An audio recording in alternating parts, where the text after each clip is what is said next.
Sebelum nonton video yang satu ini, jangan lupa subscribe dan pencet lonceng agar tidak ketinggalan updatean baru dari IDX Channel.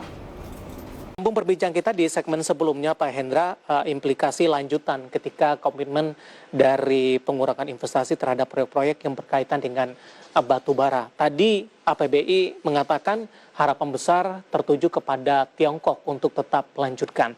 Tapi data yang berhasil dihimpun oleh tim redaksi kami, Pak Hendra, China tampaknya juga sudah mulai membatalkan investasi kapasitas pembangkit listrik tenaga batubara luar negeri ini, dan kondisi ini juga sudah berlangsung dari 2017 lalu.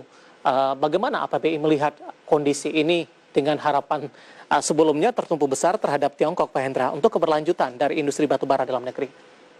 Iya, kalau kita melihat Tiongkok memang kalau kita lihat secara sepintas, Tiongkok sangat agresif mengembangkan potensi energi baru terbarukan, energi bersih mereka. Tapi di sisi lain kita lihat juga Tiongkok ini masih gencar untuk membangun PLTU batubara ya. Bahkan kita melihat di 2020 juga kami mempunyai informasi ya bahwa di 2020 di semester pertama di saat pandemi Tiongkok membangun kapasitas pembangkit listrik batubara yang cukup besar ya, kapasitasnya yang bahkan melebihi dari jumlah PLTU baru yang dibangun di seluruh dunia. Jadi ini yang kami melihat. Kemudian juga tentu kita melihat komitmen dari Tiongkok untuk net zero emission di 2060. Tapi kita lihat juga tataran implementasinya belum ada rincian yang jelas bagaimana Tiongkok nanti roadmap Tiongkok untuk mengurangi ketergantungan terhadap batubara. Dan jangan lupa Tiongkok adalah produsen batubara terbesar di dunia, hampir 4 miliar ton, dan target mereka 4,1 miliar ton di 2021.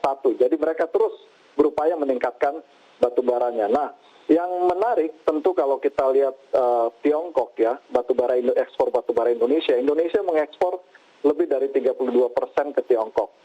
Total impor batubara thermal di Tiongkok itu separuhnya dari Indonesia.